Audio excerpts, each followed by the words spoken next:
coisa é lenda, claro. Cortava a língua das pessoas, furava o olho de escravas, enterrava até o pescoço. Com tanto filho que ela teve, ainda ia pular cerca, não tem isso, não. E o poder que a gente não precisava disso, né? Sabe, mulher do contratador, a pessoa representante do rei. Mas não se tem de maneira clara, assim, a personalidade dela não é uma coisa muito fácil de definir. O Encontro com Ventura de hoje é muito especial.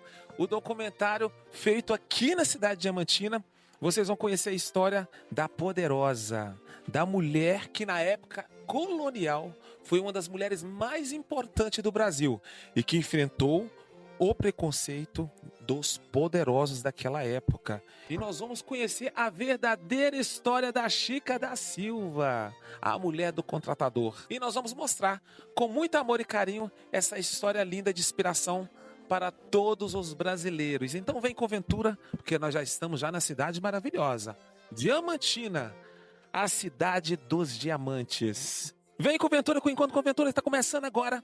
E vocês vão saber detalhes dessa diva que fez história e continua fazendo história até nos dias de hoje. E falando muito desse empoderamento feminino, passando os dias, passando os anos, até chegar nos dias de hoje, qual é a sua visão, Dalva? Olha, a Chica da Silva, a história, pelo menos que eu conheço, era uma escrava muito sofrida, sofreu as piores humilhações, como todos os escravos, né? Só que com a vinda do contratador, ele se apaixonou por ela, a vida dela mudou. Ele acabou, no final da história, ele acabou arruinando a própria vida pelo amor que ele sentia por ela.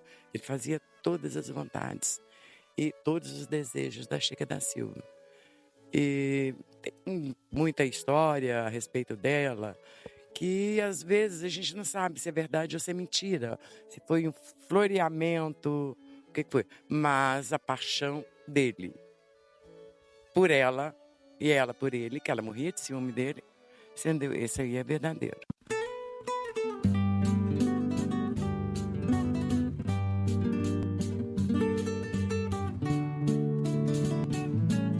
Oh, minha Chica, abra a porta ou a janela. Veja os presentes que eu trouxe pra você. São flores lindas que encontrei pelo caminho. E como eu, estão ansiosas pra te ver. Trouxe também as tuas frutas preferidas. Este tecido que usará para fazer o mais bonito dos vestidos do Tijuco. Veja como eu só tenho olhos pra você. Acorda, Chica, veja esta serenata e esta lua de prata antes de o sol nascer. É o teu João que chegou morto de saudades. Oh, minha Chica, abra a janela e venha ver. E nós já estamos aqui na casa dela, da Chica da Silva. E naquela época, uma casa como essa era como se fosse uma mansão nos dias de hoje. E ainda mais com um pomar maravilhoso como esse, um dos oásis mais cobiçados na cidade de Diamantina. Vamos conhecer?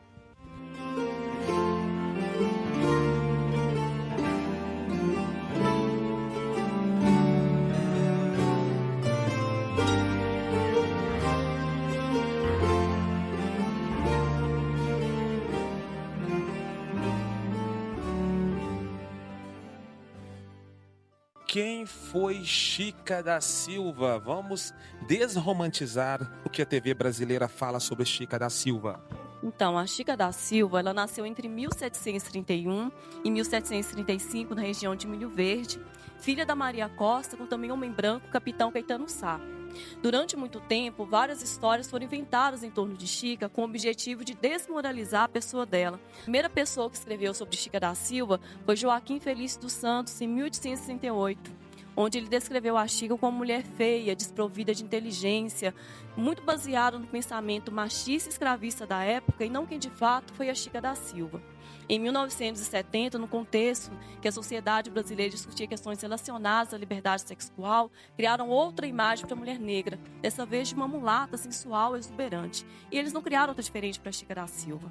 Na verdade, a Chica da Silva foi uma mulher mãe de 14 filhos, que conseguiu ascensão social devido ao relacionamento dela com João Fernandes de Oliveira. O título de diamante não serve para Chica da Silva, porque o João Fernandes não era casado, ele não possuía outra família, a não ser essa que ele construiu com a Chica da Silva, onde eles tiveram 13 filhos. Lembrando que, na verdade, a Chica da Silva ela teve 14 filhos, porque o primeiro filho dela foi com o médico Manuel Pires Sardinha, que mesmo ele tendo esse filho com a Chica, ele a vendeu para o João Fernandes por R$800 mil. Chica da Silva faleceu em 1796, com mais ou menos 61 anos de idade, e foi enterrada na igreja São Francisco, que até então era frequentada por pessoas da alta sociedade.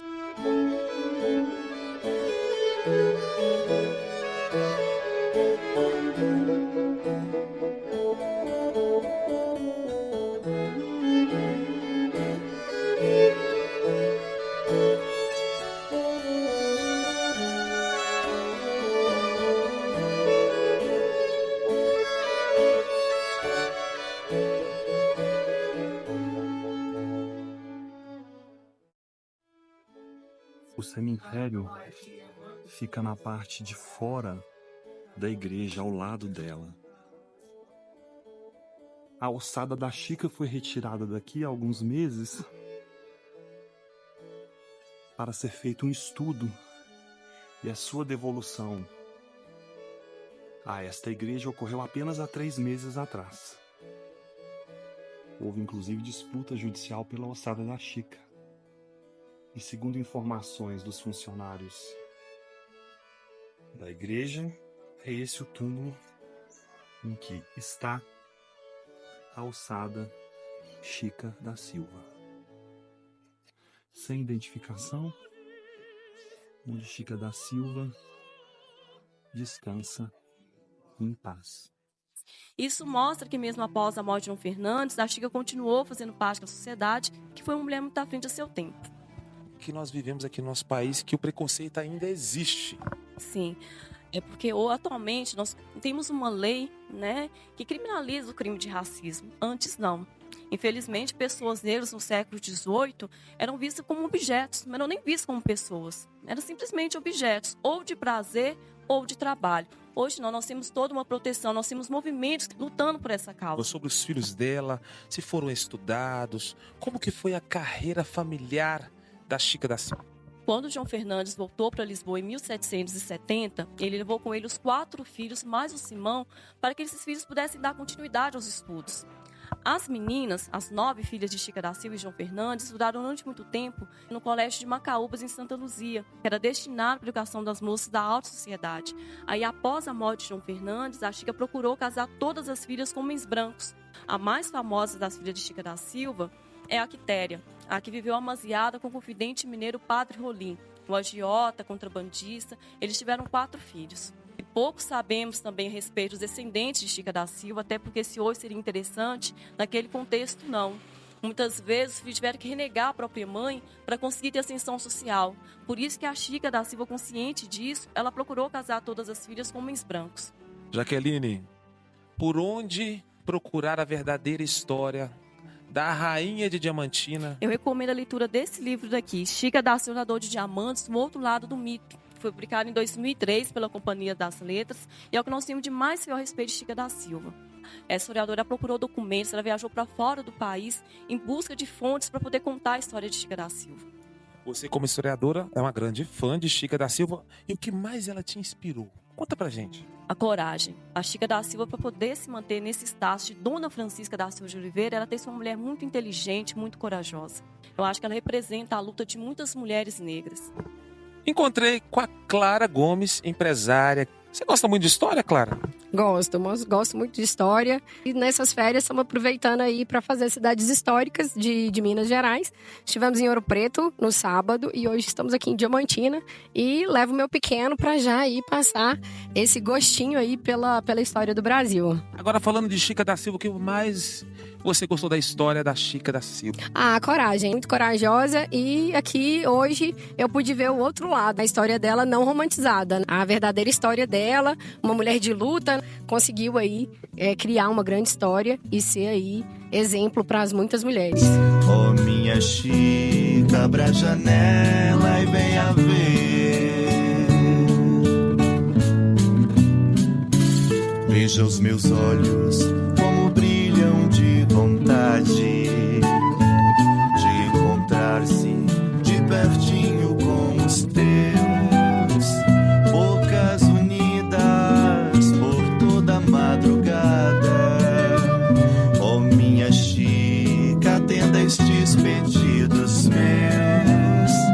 Te dou o mar e um castelo de diamantes tão brilhantes quanto estes olhinhos teus, para viver sempre ao teu lado como amantes, por toda a vida ou até quando quiser Deus.